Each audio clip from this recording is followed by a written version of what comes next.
آپ اچھی طریقے سے جانتے ہیں کہ ہمارا ملک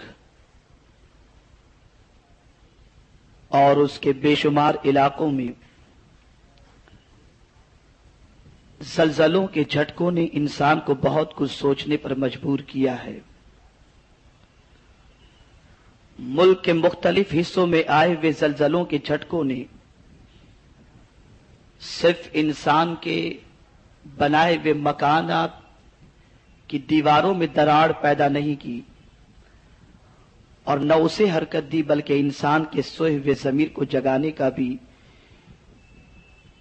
ایک یہ بہانہ بنا ہے، بشرطے کہ انسان جاگ جائے۔ قرآن مقدس ایسے ہی مواقع کے حوالے سے ارشاد فرماتا ہے، قرآن جب اپیل کرتا ہے تو عقل والوں کو اپیل کرتا ہے، اور قرآن فہمی عقل والوں ہی کو نصیب ہو سکتی ہے۔ بے عقل قرآن کیا سمجھ سکے؟ بے عقل پر تو نماز بھی اللہ نے معاف فرمائی ہے۔ اسی لیے نماز جس پر فرض فرمائی گئی اس کے لیے یہ فرمایا گیا کہ وہ عاقل ہو، بالغ ہو، مسلمان ہو۔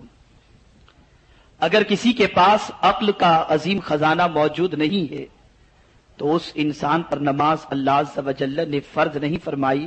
پتہ یہ چلا کہ معرفت خداوندی اور عبادت خداوندی کی لذت اسے میسر ہوتی ہے جس کے پاس عقل جیسی عظیم دولت میسر ہو۔ قرآن ارشاد فرماتا ہے فاعتبروا، عبرت حاصل کرو۔ یہ عبرت کیا چیز ہے؟ کن چیزوں سے عبرت حاصل کی جائے؟ کن چیزوں سے نصیحت حاصل کی جائے؟ عبرت کا معنی کیا ہوتا ہے؟ عبرت کا وسیع ترین مفہوم کیا ہے؟ علماء اس کے سلسلے میں کیا ارشاد فرماتے ہیں اور مفسرین کے اقوال اس میں کیا ملتے ہیں؟ آئیے تھوڑی دیر کے لیے ہم مفہوم عبرت کو سمجھیں اور اس کے بعد واقع ہونے والے اس زلزلے کے حوالے سے ہم نے کتنی عبرت حاصل کی اس کا احتساب کریں، یا پھر ایسا ہوگا کہ اگر ہم نے عبرت حاصل نہیں کی تو ہمارا شمار عقل والوں میں نہیں ہوگا بلکہ کم عقلوں کے اندر ہوگا۔ عبرت کسے کہتے ہیں؟ تو عین المعانی میں فرمایا گیا کہ عبرت اسے کہتے ہیں کہ دنیا کے فنا ہو جانے والے حالات کو دیکھ کر جو عبرت حاصل کرے، جو انسان اس سے نصیحت حاصل کرے، اسے عبرت کہتے ہیں۔ اور امام راغب اصفہانی رحمت اللہ تعالی علیہ نے عبرت حاصل کرنے والے بندے کے حوالے سے فرمایا السعید من اعتبر بغیرہ، سعادت مند وہ ہے جو اپنے غیر سے عبرت حاصل کرے۔ اب تھوڑی دیر کے لیے آپ سمجھیں غیر سے عبرت حاصل کرنا کیا معنی ہے۔ میرے پیارے آقا صلی اللہ تعالی علیہ وسلم کے پیارے دیوانوں، آپ اپنے غیر کے حوالے سے کچھ سوچنے کی کوشش کریں۔ مثال کے طور پر آپ صحیح و سالم ہیں، آپ کی آنکھوں کے اندر روشنی موجود ہے، آپ کے ہاتھوں میں قوت موجود ہے، آپ کے کانوں میں قوت سماعت موجود ہے، آپ کے دلوں کے اندر دھڑکن موجود ہے، آپ کے پیروں میں قوت رفتار موجود ہے، آپ کی نبض حرکت کر رہی ہے، آپ کی رگوں کے اندر خون بہ رہا ہے۔ آپ ان ساری چیزوں کو اپنے وجود کے اندر دیکھیں اور پھر ایک ایسے شخص کی زندگی کا جائزہ لیں جس کی آنکھ کے اندر روشنی موجود نہیں، جس کے پاس قوت سماعت موجود نہیں، جس کے دل کے اندر دھڑکنیں موجود نہیں، جس کی رگوں کے اندر خون نہیں دوڑ رہا، جس کے ہاتھوں میں سکت نہیں ہے اور پیر مفلوج ہو چکے ہیں۔ جب آپ اپنے غیر کو دیکھیں تو عبرت حاصل کریں کہ اللہ کا کتنا بڑا کرم ہے کہ اس نے آنکھ عطا فرمائی ہے تو دیکھنے کی قوت بھی عطا فرمائی ہے۔ آپ جب ان چیزوں سے غور کرنے لگ جائیں گے تو آپ اس کے مقابلے میں اپنے آپ کو خوش نصیب محسوس کریں گے، سعادت مند محسوس کریں گے۔ اسی لیے فرمایا گیا کہ سعادت مند وہ ہے جو اپنے سے غیر کو دیکھے تو عبرت حاصل کرے۔ اب میں آپ سے پوچھنا چاہتا ہوں کسے دیکھ کر عبرت حاصل کرنا چاہیے؟ قرآن کیسوں کو دیکھ کر، احادیث رسول میں کس کو دیکھ کر عبرت حاصل کرنے کا حکم دیا گیا ہے؟ اے سرکار صلی اللہ علیہ وسلم کے دیواروں، زمانے کے اندر یہ تغیرات، یہ تبدیلیاں، یہ عالیشان محل کبھی زمین کی طرف آ جاتے ہیں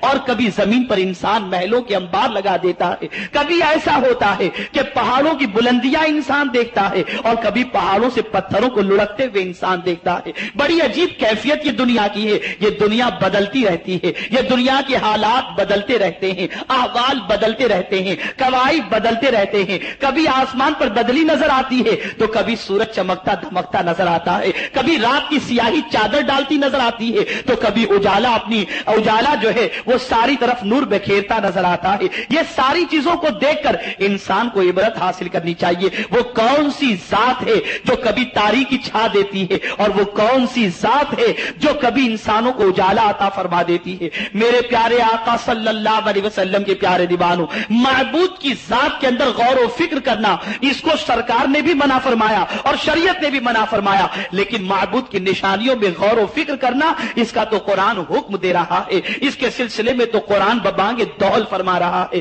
اے سرکار صلی اللہ علیہ وسلم کے دیوانوں، نیک بخت انسان وہ ہے جو اپنے سے غیر کو دیکھ کر عبرت حاصل کرے۔ آپ سے میں پوچھنا چاہتا ہوں، ہم کیسوں کو دیکھ کر عبرت حاصل کرتے ہیں اور ہمیں کیسی عبرت حاصل کرنی چاہیے؟ آئیے میں آپ کو پوچھنا چاہتا ہوں، الفاظ کے ذریعے نہیں، اخبار کے ذریعے نہیں، حقیقی حالات کے مشاہدے کے بعد مجھے بتائیے کہ آپ نے جب دیکھا کہ دنیا کا وہ انسان جو مستقبل کے منصوبے بنا کر نہ جانے کس طرح سے اپنے محل کو تعمیر کیا تھا، اس کے دلوں میں کتنی امنگیں تھیں، اس کے دلوں میں کتنی تمنائیں تھیں، آخر اس کے منصوبے خاک میں ملتے کیسے نظر آ گئے؟ اور اس خاک میں ملے ہوئے منصوبے کو دیکھ کر اور اس کی عمارتوں کو زمین بوس ہوتے دیکھ کر آپ نے اس سے کیا نصیحت حاصل کی؟ آپ نے اس سے کیا عبرت حاصل کی؟ آپ نے اس سے کون سا نتیجہ اخذ کیا؟ اگر آپ نے صرف ایک واقعہ اسے تصور کر لیا تو اس واقعے کو صرف واقعہ تصور کر لینا یہ عقل مند انسانوں کا کام نہیں ہے، یہ تو بے وقوفوں کا کام ہے۔ عقل مند تو وہ ہوتا ہے کہ معمولی سی حرکت سے بھی عبرت حاصل کرتا ہے، وہ چرند سے عبرت حاصل کرتا ہے، وہ پرندوں کے چہچہاہٹ سے عبرت حاصل کرتا ہے۔ آئیے ذرا دیکھیں اور صحابہ کی زندگی کا جائزہ لیں، اولیاء کرام کی زندگی کا جائزہ لیں۔ قرآن مقدس کے اندر جب اللہ کے برگزیدہ بندوں کی زندگی کے حالات کو پڑھتے ہیں تو عقل دنگ رہ جاتی ہے، اور جب قرآن مقدس کے اندر معتوب انسانوں کی زندگی کا واقعہ پڑھتے ہیں تب بھی عقل دنگ رہ جاتی ہے۔ وہ احکم الحاکمین ہے، جب مارنا چاہتا ہے تو بڑے سے بڑے طاقتور انسان کو مچھر کے ذریعے ہلاک کر دیتا ہے، اور جب وہ بچانا چاہتا ہے تو اپنے محبوب کو غار ثور میں مکڑی کے جالے کے ذریعے بچاتا نظر آتا ہے۔ وہ رب ہے، وہ احکم الحاکمین ہے، وہ خالق کائنات ہے، وہ رب العالمین ہے، وہ قدرت کاملہ ہے، وہ قادر مطلق ہے۔ میرے پیارے آقا صلی اللہ علیہ وسلم کے پیارے دیوانوں، عبرت حاصل کرنا چاہیے، اور عبرت عقل مند حاصل کرتا ہے۔ آپ ذرا سوچیں، انسانوں نے اپنی زندگی کے اندر کیا کچھ نہیں کیا۔ انسان دنیا سے محبت کرتا ہے اور دنیا اس سے بے وفائی کرتی ہے۔ آپ ذرا سوچو تو صحیح، ایک انسان کو ایک دیوار تعمیر کرنے کے اندر کتنی محنتیں لگتی ہیں، اور ایک عالیشان مکان بنانے میں اس کو کتنی مشقتیں برداشت کرنی پڑتی ہیں، اسے دولت جمع کرنی پڑتی ہے، اسے افراد تلاش کرنے پڑتے ہیں جو معماری کا کام انجام دے۔ وہ بنانے والے عمارت کے ان حضرات سے پوچھو اور ان عمارت میں رہنے کے منصوبے بنانے والے انسانوں سے پوچھو، انہوں نے کتنی تمنائیں اپنے دلوں کے اندر سجائی ہوں گی۔ لیکن بتائیے تو صحیح، پروردگار نے اپنی طاقت کا مظاہرہ جب فرمایا تو اللہ عز و جل نے پل کے جھپکتے انسانوں کے منصوبوں کو خاکستر کر دیا اور بتا دیا، اے انسان تو یہ سمجھتا ہے تیری دولت سب سے بڑی ہے، اے انسان تو یہ سمجھتا ہے کہ تو جو چاہے گا وہی ہوگا، اے انسان تو یہ سمجھتا ہے کہ جس مکان کو تو تعمیر کر رہا ہے اس مکان سے تیری مرضی سے تو داخل ہو سکے گا، اے انسان تو یہ سمجھتا ہے کہ تو جس طرح چاہے گا ہو جائے گا۔ نہیں اے انسان، میں نے تجھے مختار بھی کیا ہے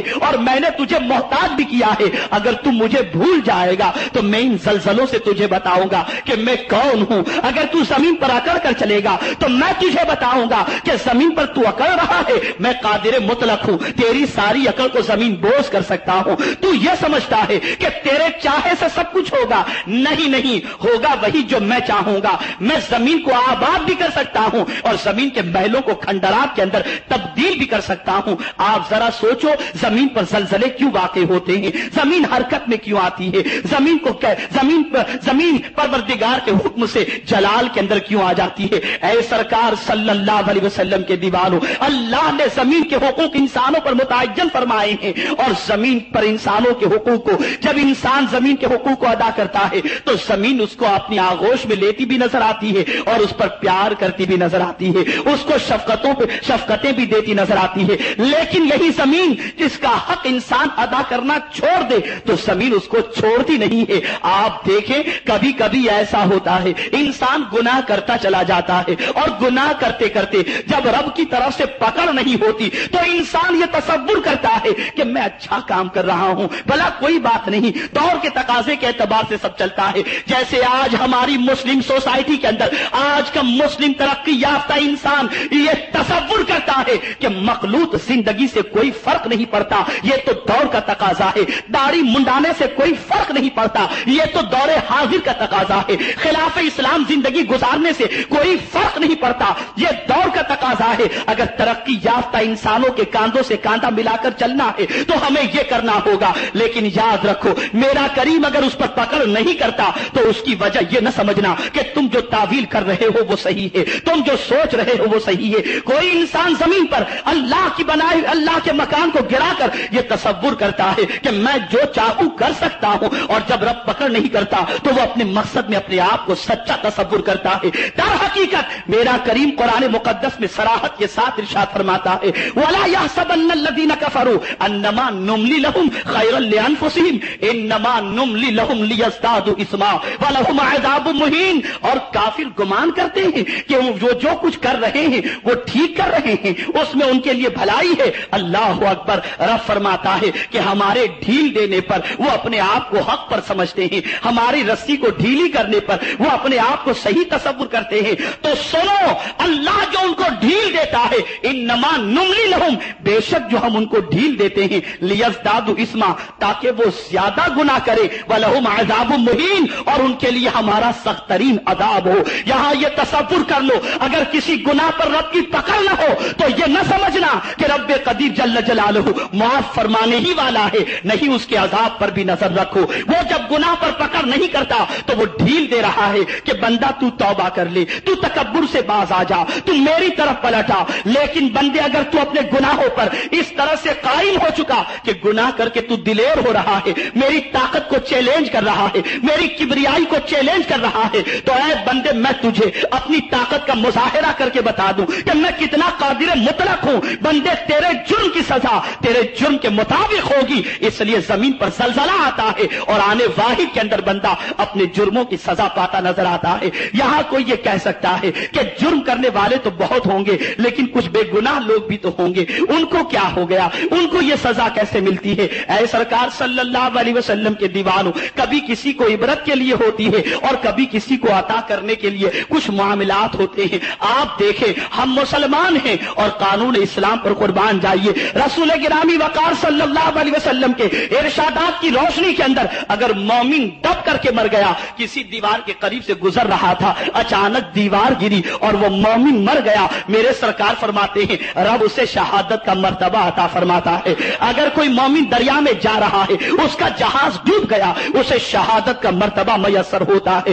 اے مومنو، اگر اس قسم کی موت واقع ہو تو اس میں گھبرانے کی بات نہیں ہے، یہ اللہ عز و جل کا کرم سمجھو کہ اس نے شہادت کی موت عطا فرما دی۔ لیکن یہاں یہ بات بھی عرض کر دوں کہ جو بچے ہوئے ہیں ان کو عبرت حاصل کرنی چاہیے، ان کو نصیحت حاصل کرنی چاہیے، قدرت کی طاقت کا اندازہ لگانا چاہیے کہ احکم الحاکمین کتنا عظیم قدرت والا ہے کہ انسانوں کو کس طریقے سے مسمار، انسانوں کی عمارتوں کو کیسے مسمار کر دیتا ہے۔ اے دیوانگان عشق رسول صلی اللہ تعالی علیہ وسلم، صرف رب یہ فرما دیتا فاعتبروا، بس عبرت حاصل کرو، تب بھی بات ٹھیک ہو جاتی، تب بھی بات عبرت کی ہو جاتی۔ لیکن قرآن نے یہ کہہ کر عبرت کون حاصل کرتے ہیں اس گتھی کو بھی سلجھا دیا، یا اولی الابصار، اے آنکھ والو، پتہ یہ چلا ہر کوئی اس سے عبرت حاصل نہیں کرے گا، جس کے پاس آنکھ ہوگی وہ عبرت حاصل کرے گا، جس کے پاس نگاہ ہوگی وہ عبرت حاصل کرے گا۔ اگر آج کے دور کا مسلمان ان زلزلوں سے عبرت حاصل نہیں کرتا تو میں سمجھتا ہوں کہ وہ آنکھ والا نہیں، وہ اندھا ہے، اور ان زلزلوں کو دیکھ کر اگر وہ عبرت حاصل کرتا ہے تو اللہ کے فرمان کی روشنی میں وہ اخیارہ ہے، آنکھ والا ہے، اور کل بروز قیامت یہی عبرت اس کی نجات کا ذریعہ بن سکتی ہے۔ میرے پیارے آقا صلی اللہ علیہ وسلم کے پیارے دیوانوں، اسی لیے قرآن اور حدیث غور و فکر کی تعلیم دے رہا ہے۔ رسول گرامی وقار صلی اللہ علیہ وسلم کا اسی لیے تو ارشاد گرامی ہے کہ ایک لمحہ غور کرنا اللہ کی نشانیوں میں، رات کے ایک حصے میں اللہ کی نشانی میں غور کرنا، یہ پوری رات عبادت کرنے سے بہتر ہے۔ اللہ کی نشانیوں میں غور کرنا پوری رات عبادت کرنے سے بہتر ہے۔ اور آپ جانتے ہو اجل صحابہ کرام علیہم الرضوان اللہ کی نشانیوں میں غور و فکر کرتے، اور غور و فکر کے اندر ویسی ایسی منزلوں کو طے کر لیتے کہ جہاں انسان کتابوں کو پڑھ کر جن منزلوں کو طے نہیں کر سکتا۔ آپ دیکھیں حضرت عبید ابن عمیر رضی اللہ تعالی عنہ ارشاد فرماتے ہیں کہ میں ایک بار ام المؤمنین حضرت عائشہ صدیقہ رضی اللہ تعالی عنہا کے در اقدس پر حاضر ہوا، اور میں نے ان سے معروضہ پیش کیا، یا ام المؤمنین، حضور صلی اللہ علیہ وسلم کی کوئی تعجب خیز بات آپ مجھے بتائیں۔ ام المؤمنین حضرت عائشہ صدیقہ رضی اللہ تعالی عنہا ارشاد فرماتی ہے کہ میرے آقا صلی اللہ علیہ وسلم کی ہر بات تعجب خیز ہوا کرتی تھی۔ یہ کہتے ہوئے آنکھوں سے اشک جاری ہو گئے۔ اس کے بعد جب تھوڑی سی راحت ہوئی تو حضرت عائشہ صدیقہ رضی اللہ تعالی عنہ فرماتی ہیں کہ رسول گرامی وقار صلی اللہ علیہ وسلم میرے ساتھ تشریف فرماتے، اور رات کے وقت اچانک سرکار اٹھتے ہیں اور مجھ سے فرماتے ہیں، عائشہ مجھے عبادت کر لے تو۔ سرکار صلی اللہ علیہ وسلم کو میں نے اس بات میں جواب دیا، اللہ کے رسول صلی اللہ علیہ وسلم مشکیزے کی طرف بڑھے، سرکار نے وضو کیا، اور وضو کرنے کے بعد نماز کے لیے حضور صلی اللہ علیہ وسلم کھڑے ہوئے، حالت نماز میں سرکار ہیں، اور قیام کی حالت میں سرکار کی آنکھوں سے اشک جاری ہیں۔ سرکار اتنا رو رہے ہیں کہ داڑھی مبارک تر ہو جاتی ہے۔ رکوع میں گئے، سجدے میں گئے، دوسرے سجدے میں جب دوسری رکعت کے سجدے میں جب سرکار پہنچے تو سرکار نے اتنی گریہ وزاری فرمائی کہ زمین پوری آنسوؤں سے تر ہو گئی۔ سرکار نے سلام پھیرا، اور سلام پھیرنے کے بعد اسی جگہ پر دائیں کروٹ سرکار لیٹ گئے، یہاں تک کہ فجر کی اذان حضرت بلال نے دی، اور اس کے بعد میرے سرکار کی خدمت میں حاضر ہوئے، آقائے کائنات صلی اللہ علیہ وسلم کو انہوں نے جگایا۔ مدینے کے تاجدار صلی اللہ علیہ وسلم جس جگہ آرام فرما رہے تھے وہاں آنسوؤں کے قطرات کو دیکھ کر اور زمین کو گیلی دیکھ کر سیدنا بلال رضی اللہ تعالیٰ عنہ عرض کرتے، یا رسول اللہ صلی اللہ علیہ وسلم، آپ اس طرح سے کیوں گریہ وزاری فرماتے ہیں؟ آقائے کائنات صلی اللہ علیہ وسلم نے فرمایا، بلال تم مجھے رونے سے روک رہے ہو، جبکہ آج ہی مجھ پر یہ آیت نازل ہوئی ہے، ان فی خلق السماوات والارض واختلاف اللیل والنہار لآیات لأولی الالباب۔ بے شک ان فی خلق السماوات والارض، زمین اور آسمان، واختلاف اللیل والنہار، اور رات و دن کے اختلاف میں، لآیات لأولی الالباب، عقل والوں کے لیے اللہ کی نشانیاں ہیں۔ زمین اور آسمان میں رات و دن کے اختلاف کے اندر اللہ کی نشانیاں موجود ہے۔ کن لوگوں کے لیے؟ ان لوگوں کے لیے جنہیں اللہ نے عقل عطا فرمائی ہے۔ رسول اعظم صلی اللہ علیہ وسلم فرماتے ہیں، بلال میں اس آیت پر غور کر کے رو رہا ہوں۔ جلیل القدر صحابی سے دریافت کیا گیا کہ یہ بتائیے اس آیت میں کیا غور کرنے جیسا ہے؟ تو فرمایا گیا، آسمان کی تخلیق میں غور کرو، زمین کی تخلیق میں غور کرو، اور رات میں غور کرو، دن میں غور کرو، اور اس کے بعد وہ خاموشی اختیار کرتے ہیں،